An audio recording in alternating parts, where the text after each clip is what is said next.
Coucou, ce soir j'ai envie de parler avec vous de culpabilité sur le parcours flamme jumelle. La culpabilité côté runner, la culpabilité côté chaser. Je vous rappelle qu'à mon sens, dans ce parcours, les deux jumeaux, d'un côté comme de l'autre, vivent à peu près en même temps les mêmes choses, les mêmes expériences. Ils ont les mêmes thématiques à conscientiser, à dépasser, à accueillir, à libérer, à nettoyer, à épurer, etc. Et ils vont tous les deux dans la même direction qui est celle de retrouver son être authentique, retrouver sa plénitude, son entièreté, l'amour inconditionnel de soi, puis de l'autre, puis des autres, puis du monde entier, etc. Alors, si l'un des deux vit de la culpabilité à un moment donné du parcours, vous pouvez être certain que de l'autre côté, en vase communicant, l'autre va vivre de la culpabilité également. Alors, la culpabilité côté chaser. Le chaser, lui, comme il porte la blessure de l'abandon, il va, au moment de la reconnexion ou au moment où il va vraiment se réveiller au lien et vraiment ouvrir son cœur et où il va ressentir pour la première fois cet amour inconditionnel pour son autre qui va totalement le chambouler, l'envahir et devenir obsessionnel en lui, il va activer sa blessure d'abandon parce qu'à ce même moment, en fait, son autre, donc le runner, va réagir et va réactiver ses peurs, et notamment sa peur du rejet, sa peur de l'amour et sa peur des émotions fortes. Et sa peur, bien sûr aussi, de ne pas contrôler son environnement, ses émotions et sa relation amoureuse. Le chaser, il va être activé donc dans sa blessure d'abandon. Et à ce moment donné du parcours, il va commencer à tout faire pour plaire à son runner. Tout. Il va tout essayer pour plaire à son runner parce qu'il a toujours fonctionné comme ça. Il a une très mauvaise estime de lui, le chaser, lui ou elle. Je vais dire lui parce que c'est plus simple, mais lui ou elle, voilà, posez l'acception qui vous convient selon votre situation et votre expérience. Donc le chaser, il va tout faire pour plaire à son runner. Il va tout essayer. Mais le runner va continuer de prendre de la distance, prendre du recul, puis disparaître, puis rester dans le silence, etc. Et donc, le chaser va vraiment avoir tellement peur de perdre son runner qu'il va vraiment tout essayer et rien ne va marcher. Donc, à un moment donné, le chaser, il va culpabiliser parce qu'il va se dire « mais en fait, c'est moi qui fais fuir mon runner. Je ne suis pas assez bien, etc. » Alors pour ça, je vous renvoie aussi à mon dernier podcast au sujet du fait de ne pas se sentir à la hauteur dans ce lien flamme jumelle, où je développe justement ce sentiment très fort qui existe des deux côtés dans ce parcours. Là, on va revenir au manque d'estime de soi et à cette notion de culpabilité. Le chaser, il va se sentir coupable, se dire c'est de ma faute si cette relation ne prend pas. C'est de ma faute si mon autre s'enfuit, fuit loin de moi. C'est parce que je ne suis pas à la hauteur, c'est parce que je ne suis pas assez bien, c'est parce que j'ai fait ci, j'ai fait ça, je n'ai pas réussi à lui plaire en fait. Je l'ai fait fuir, donc je suis une mauvaise personne, ou en tout cas j'ai mal fait les choses, ou ce que j'ai fait était mal, etc. Et le chaser va se sentir coupable. Pour le chaser, décevoir quelqu'un, ça fait partie de ses plus grandes peurs. Décevoir l'autre, lui qui a passé sa vie depuis sa naissance ou sa conception, ou très tôt dans son enfance, à faire en sorte que l'autre soit comblé, que l'autre soit satisfait, que l'autre soit content, en s'adaptant, en se suradaptant toujours aux autres et en s'oubliant totalement lui-même pour être sûr de plaire à l'autre, pour être sûr de contenter l'autre, pour être sûr d'obtenir un minimum d'amour et d'acceptation de la part de l'autre, pour ne pas perdre l'autre, eh bien, le chaser, s'il sent de la déception chez l'autre, il va tout de suite se dire c'est parce que je n'ai pas fait ce qui était juste, je n'ai pas fait ce qu'il fallait pour l'autre, pour le rendre heureux, pour le satisfaire. Donc le chaser, toute sa vie, il aura tout fait pour satisfaire son autre. Ou les autres dans sa vie. Ça commence par la maman, le papa, la famille, enfin le foyer, et ensuite les membres de la famille, puis ensuite les amis, etc. Et puis ça s'élargit, ça peut s'élargir jusqu'à atteindre tous les gens qui l'entourent. Donc pour un chaser, ou ex-chaser, on va dire, pour un profil anxieux au niveau de l'attachement, pour quelqu'un qui porte très fort la blessure de l'abandon, sentir que l'autre est déçu en face de lui, c'est quelque chose qui le torture à mort, qui le met KO, qui peut lui pourrir la vie vraiment pendant des semaines, voire des mois, parce qu'il va se répéter en boucle, c'est ma faute, je suis coupable, je suis quelqu'un de mauvais, ou ce que j'ai fait c'est mal, je n'ai pas réussi à combler l'autre, je n'ai pas réussi à satisfaire l'autre, je l'ai déçu, donc ça fait de moi quelqu'un de mauvais, et quelqu'un vraiment de non aimable, quelqu'un qu'on va abandonner en fait. Et donc je vais me retrouver tout seul et je vais mourir. Ça, c'est la plus grande peur du chaser. Donc, quand son runner va peu à peu s'éloigner, le chaser, finalement, il va peut-être essayer le chantage affectif, peut-être certains vont jusqu'à faire des menaces, etc. à l'autre.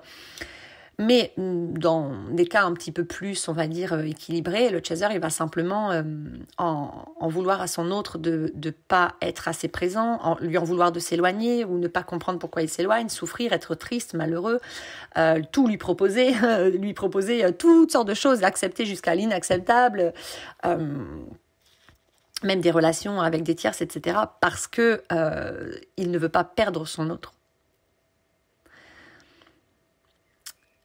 Mais son autre va quand même finalement s'éloigner de plus en plus jusqu'à rompre avec son chaser.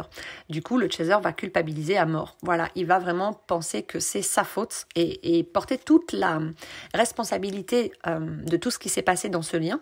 Il va vraiment la porter sur lui. Et même s'il peut passer par une phase de colère où il va accuser son autre, etc., en fait, finalement, au fond de lui, inconsciemment, il se sent coupable. Et il se dit, c'est moi qui ai merdé quelque part. Forcément, voilà, j'ai pas été à la hauteur. Et il va culpabiliser à fond. Ça va être très très lourd pour lui et ça va prendre un certain temps d'aller conscientiser cette culpabilité, de l'accueillir, d'aller lui donner de l'amour, de la présence, de l'embrasser et puis d'apprendre à s'aimer et à s'accepter avec cette culpabilité en comprenant qu'en fait, il n'est coupable de rien parce que déjà dans toute relation, nous sommes co-responsables. Donc c'est 50-50, on va dire.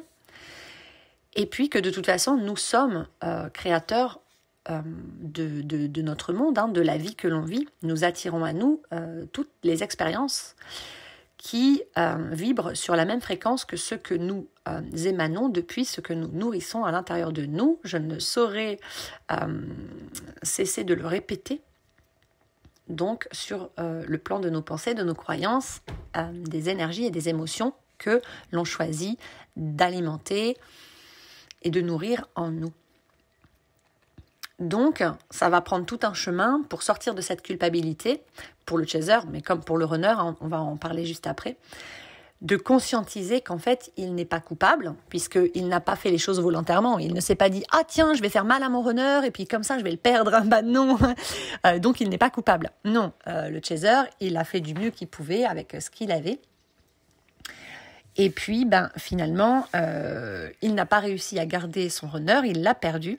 Ok, en tout cas, ils en sont arrivés à la séparation parce qu'en réalité, je ne pense qu'on ne se perd jamais dans ce lien. Mais en tout cas, on est dans cette illusion de la séparation, de la perte de notre autre à un moment donné dans le parcours. Et le chaser culpabilise énormément et il va devoir faire ce chemin jusqu'à son cœur, jusqu'à cet espace d'amour inconditionnel pour lui-même, pour se pardonner, s'accueillir, s'accepter, pardonner à son autre, l'accueillir et l'accepter et comprendre qu'en fait, être responsable ne veut pas dire être coupable. Être responsable, c'est oui, ok, je suis responsable de mes paroles, de mes actes, etc., que je les fasse ou dise consciemment ou non consciemment. Par contre, je ne suis pas responsable de comment l'autre va percevoir, ressentir mes actions, mes comportements, mes paroles et ce qu'il va en faire. Ça lui appartient. Donc dans une relation, nous sommes co-responsables. Chacun responsable de sa part à lui et à elle. Et ensuite, faire la différence. C'est que être coupable veut dire avoir fait volontairement quelque chose. L'avoir fait consciemment. S'être dit, allez, tiens, je vais faire ça pour faire mal à l'autre, pour le perdre. Ben non, en fait. Alors même si par moment, peut-être certains ont eu de la rancune, de la rancœur et un peu un esprit de vengeance, c'est pareil. En fait, tout ça, oui, on est responsable. Mais si on est dans cette rancune, dans cette vengeance, etc., c'est que tous ces aspects-là de notre être prennent racine dans nos blessures les plus profondes. Et donc, nous le faisons en mode automatique. Nous n'avons pas conscience qu'en fait, à la base, c'est l'ego, les peurs qui nous poussent à agir comme ça. Parce qu'en vrai, quand on est rancunier et qu'on lance un pic à l'autre, ou on le tacle, eh bien, en fait, on culpabilise quasiment aussitôt. Alors, on a du mal à demander pardon, à s'excuser, bien sûr, mais on se sent super mal, on culpabilise tout de suite parce que on sait que ce qu'on a fait, c'est pas aligné, c'est tout l'inverse de ce qu'on aimerait faire. Nous, on a juste envie d'aimer l'autre, de lui faire un câlin, de lui envoyer des preuves d'amour, de lui faire des cadeaux, de l'embrasser, de l'enlacer, de passer un moment avec lui qui soit positif, dans la joie, rire avec, ou alors jouer ou contempler, ou un moment de douceur, etc. Et en fait, si l'autre réagit à un moment donné, eh bien ça va nous faire réagir dans notre ego, etc. Et on va se mettre à agir d'une façon incontrôlée, mais totalement opposée à ce que notre cœur aimerait que l'on fasse. Ça, c'est quand l'ego prend le contrôle depuis nos blessures. Donc en fait, la responsabilité, elle est là, bien sûr. Mais par contre, nous ne sommes pas coupables quelque part. Parce que, en fait, on ne s'est pas dit, bon, alors, qu'est-ce que je vais bien pouvoir faire pour faire du mal à mon runner, pour qu'il dégage, qu'il n'ait plus du tout envie de me voir? Ben, ce ne serait pas cohérent. Parce qu'en vrai, nous, on cherche à tout faire, pour bien faire, pour plaire à notre runner, pour surtout pas qu'il ait envie de s'enfuir, et pour surtout le garder près de nous. Voilà. Donc, nous ne sommes pas coupables. Par contre, nous sommes responsables et créateurs de notre vie. Et donc, de cette relation. Nous sommes co-créateurs dans cette relation et co-responsables. Du côté runner. Côté runner, qu'est-ce qui se passe? Le runner, souvent, j'entends quand même des choses pas très sympas à son sujet. Et moi, je ne suis pas du tout d'accord avec ça. Pour moi, le runner, c'est quelqu'un de super bienveillant, de super doux, de super attentionné, de super prévenant. C'est quelqu'un de merveilleux, qui est simplement un être qui fonctionne tellement à l'opposé de nous,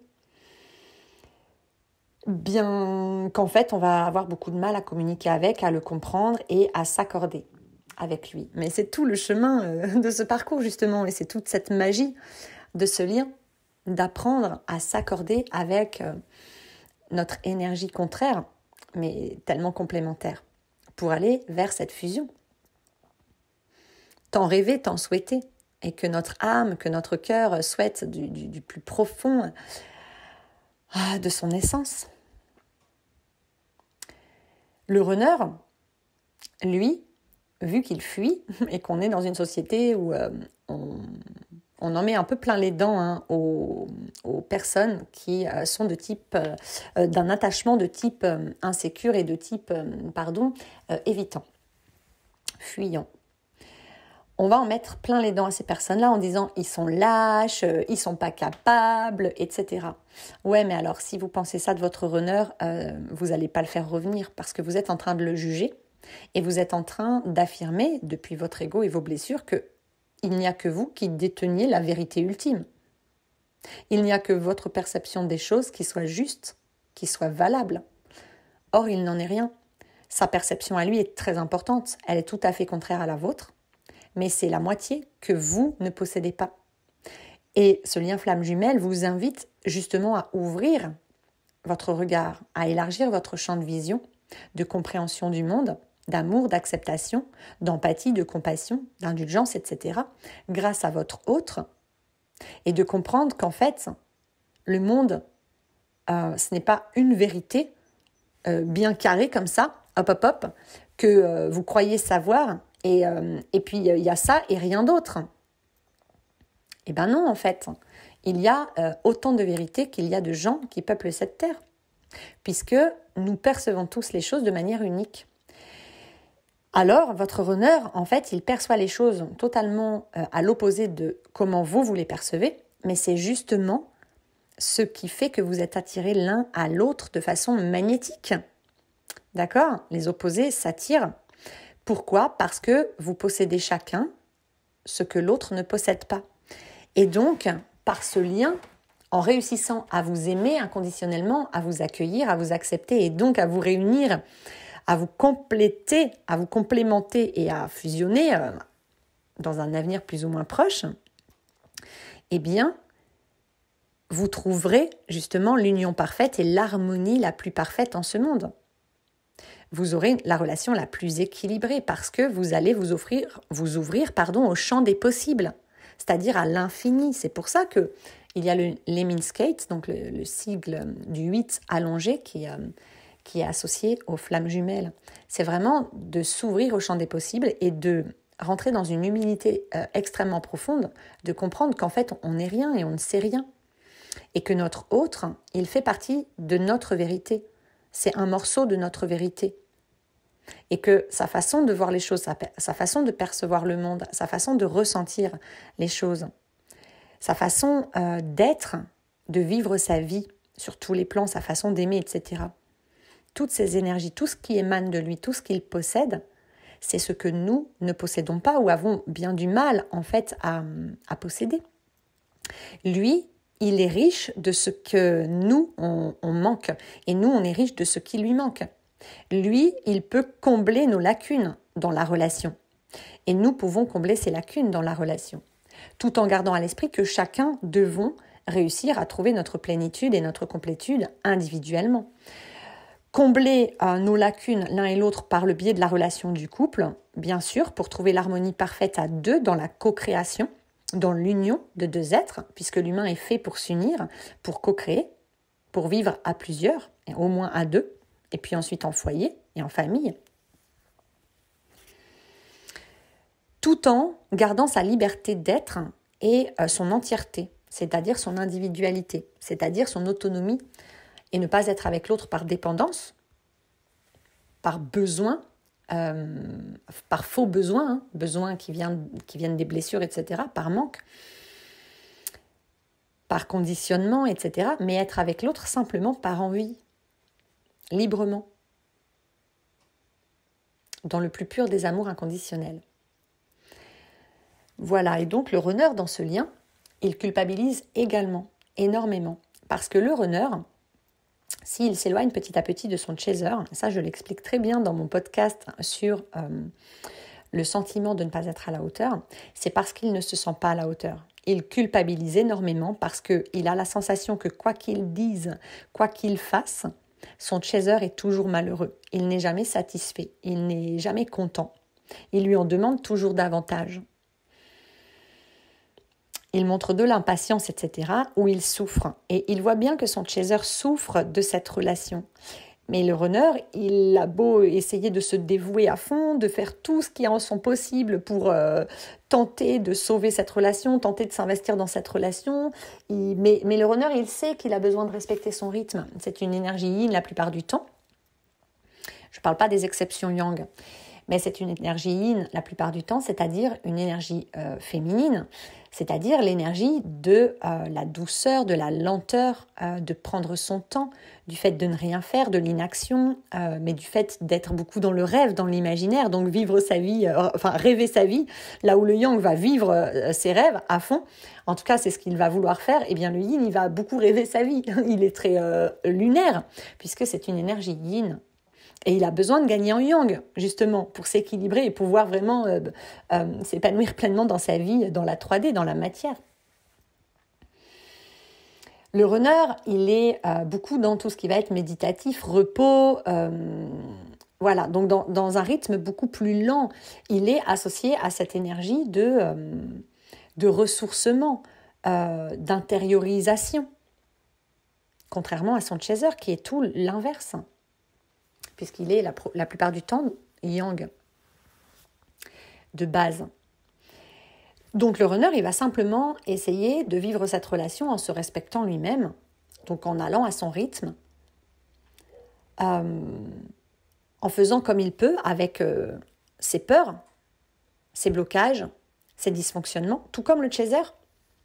Il est logé à la même enseigne que nous. Il n'y en a pas un qui fait mieux que l'autre. Il n'y en a pas un qui vaut mieux que l'autre. C'est très très important dans ce parcours de sortir du jugement, de se rebrancher à cet espace d'amour inconditionnel en soi, pour l'autre, d'être dans cette compassion, cette empathie, cette indulgence, cette bienveillance, cette envie de comprendre notre autre pour justement ne pas lui en vouloir, etc. Et comprendre que notre autre, eh bien, il culpabilise également énormément. Il se sent coupable de nous blesser, de ne pas nous satisfaire, de nous rendre malheureux. Et il culpabilise énormément, et bien souvent, le runner va s'éloigner du lien, va rompre et même se mettre avec une autre personne, qu'on va appeler une tierce personne, par culpabilité. Parce que justement, il se sent coupable et qu'il va tout faire pour essayer d'oublier son chaser. Parce qu'il en a marre, en fait, il ne supporte plus, ça le fait énormément culpabiliser et souffrir, de faire souffrir son chaser. Donc, il va croire qu'il est mieux, qu'il est préférable pour son chaser, pour préserver son chaser, pour ne pas l'abîmer, pour ne pas l'envahir avec ses problèmes, pour ne pas le salir. Pour le runner, son chaser, c'est comme un joyau hyper précieux qu'il a peur d'abîmer. Et donc, il veut tout faire pour le protéger, pour le sauver, parce que alors lui, il est à fond dans le syndrome du sauveur.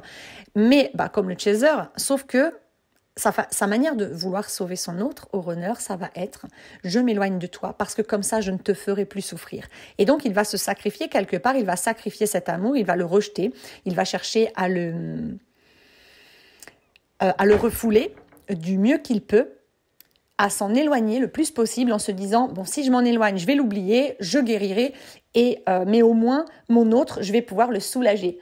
Mon chaser n'aura plus à me supporter, mon chaser n'aura plus à souffrir parce que je suis la pire personne du monde, puisque quoi que je fasse, je fais souffrir mon chaser. Donc, je vais m'éloigner pour préserver mon chaser, pour le protéger.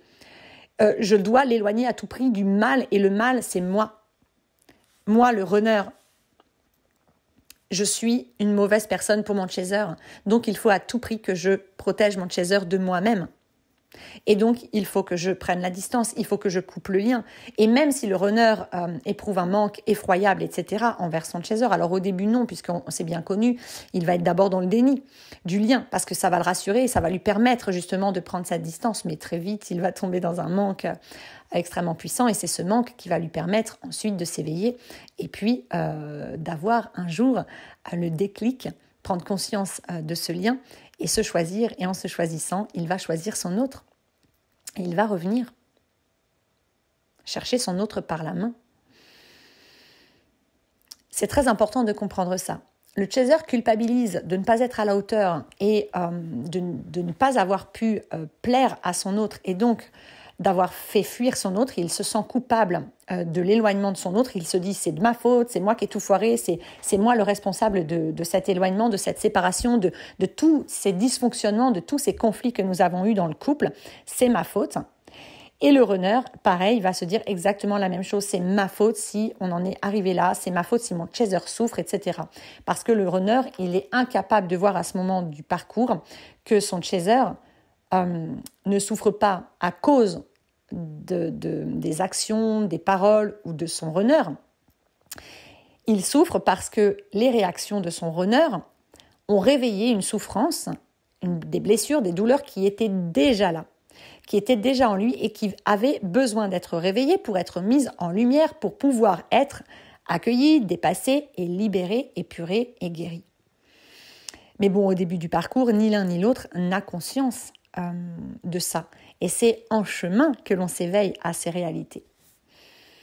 Voilà, donc d'un côté, le runner culpabilise énormément parce qu'il se dit, je fais souffrir mon autre, c'est moi le coupable, c'est moi le fautif, je suis responsable de tous ces dysfonctionnements, c'est à cause de moi qu'on n'arrive pas à être ensemble, c'est à cause de moi que la relation ne fonctionne pas, qu'on n'y arrive pas, c'est ma faute, je m'en veux, je suis nulle, je suis une mauvaise personne, et il va s'enfoncer dans cette culpabilité extrême.